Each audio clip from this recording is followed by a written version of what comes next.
Harut और Marut कौन थे, बाबुल का कुआं कहाँ है और हारूत और मारूत का जादू किस तरह का था।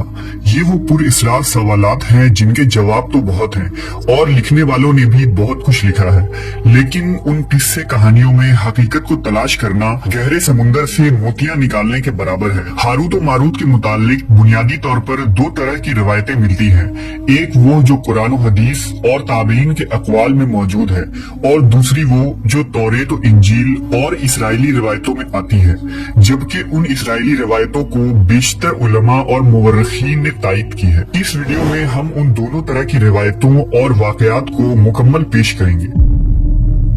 रिवायतों के मुताबिक हजरत इदरीस अलैहिस्सलाम के जमाने में एक मर्तबा आसमान और जमीन के दरमियान से पर्दों को हटा दिया गया तो फरिश्तों ने जमीन में आबाद इंसानों को देखकर ताज्जुब किया और बोले, या रब्बुल आलमीन, हम तो गुनाह के करीब भी नहीं जाते, जबकि ये बनी आदम गुनाहों में इतने मुब्तला हैं। अगर हम उनकी जगह होते तो कभी तेरी नाफरमानी न करते।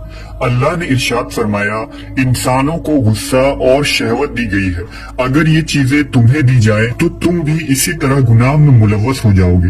लेकिन फरिश्तों ने कहा, हम ऐसा हरगिज न करेंगे। लिहाजा अल्लाह के हुक्म से फरिश्तों ने अपनी जमात में से दो बेहतरीन और इताअत गुजार फरिश्तों को चुन लिया, जिनका नाम हारूत और मारूत था।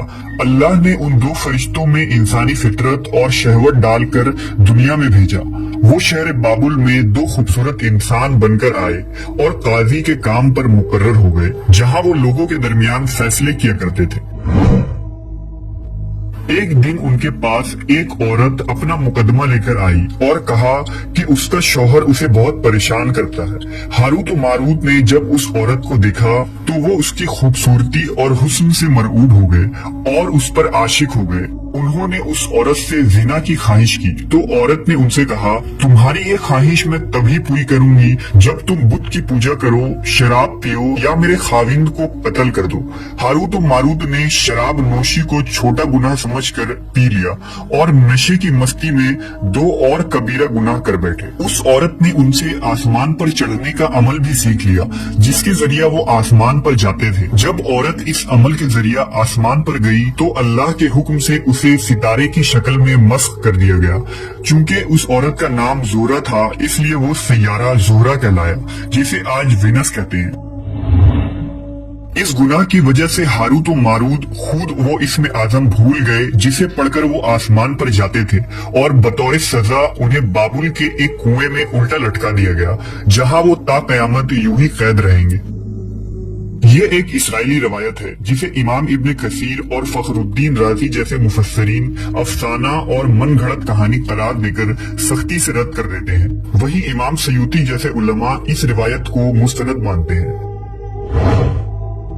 हारूत मारूत और चाहे बाबुल के सिलसिले में एक और रिवायत कसरत से बयान की जाती है, जिसके मुताबिक एक जमाना ऐसा था जब शहर बाबुल रुए जमीन पर तहजीब और तमद्दुन का मरकज था। यहाँ के लोग बातिल खुदा की परस्तिश किया करते थे।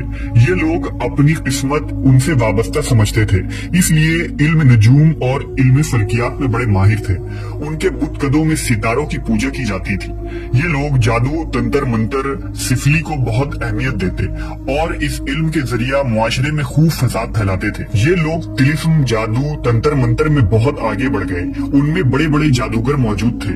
उनकी तारीखी किताबों में जगह जगह जादू और तंत्र मंत्र ही नजर आता है। उनका जादू दूर दूर तक मशहूर था। मुख्तसर ये कि उस शहर का बाशिंदा होना ही जादूगर होने की अलामत थी।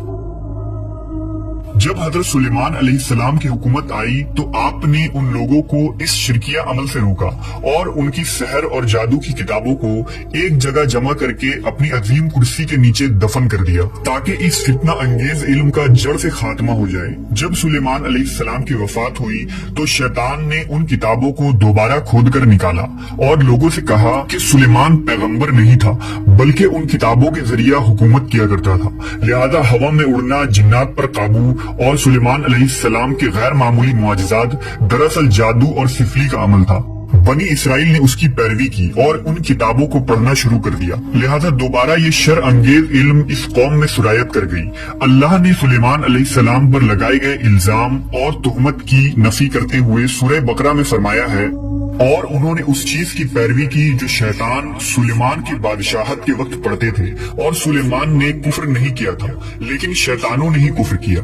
لوگوں کو جادو سکھاتے تھے اور اس چیز کی بھی جو شہر بابل میں ہاروت و ماروت دو فرشتوں پر اتارا گیا تھا، اور وہ کسی کو نہ سکھاتے تھے جب تک یہ نہ کہہ دیتے کہ ہم تو صرف آزمائش کے لیے ہیں، تو کافر نہ بن۔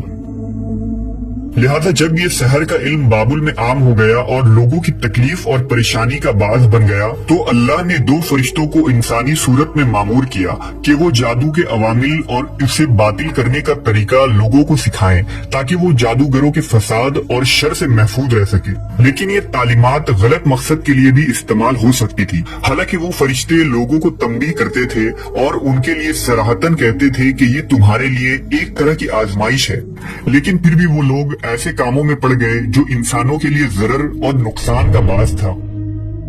بعض عربی داستانوں میں اس کنویں کا ذکر بھی ملتا ہے جہاں کئی لوگ پہنچے اور ہاروت و ماروت سے ملاقات کر کے جادو کا علم بھی سیکھا، جبکہ بعض مورخین کا کہنا ہے کہ عراق کے شہر حلہ کے قریب ایک کھنڈر میں موجود قدیم کنواں ہے جہاں سے بابل کی سرحد شروع ہوتی تھی۔ یہ اس کنویں کو ہی چاہے بابل قرار دیتے ہیں۔ بہرحال اس واقعے سے یہ سبق ملتا ہے کہ سفلی اور جادو ایک شرکیہ عمل ہے، مگر یہ کہ اس کا استعمال فساد اور شر پسندی کے خاتمے کے لیے کیا جائے۔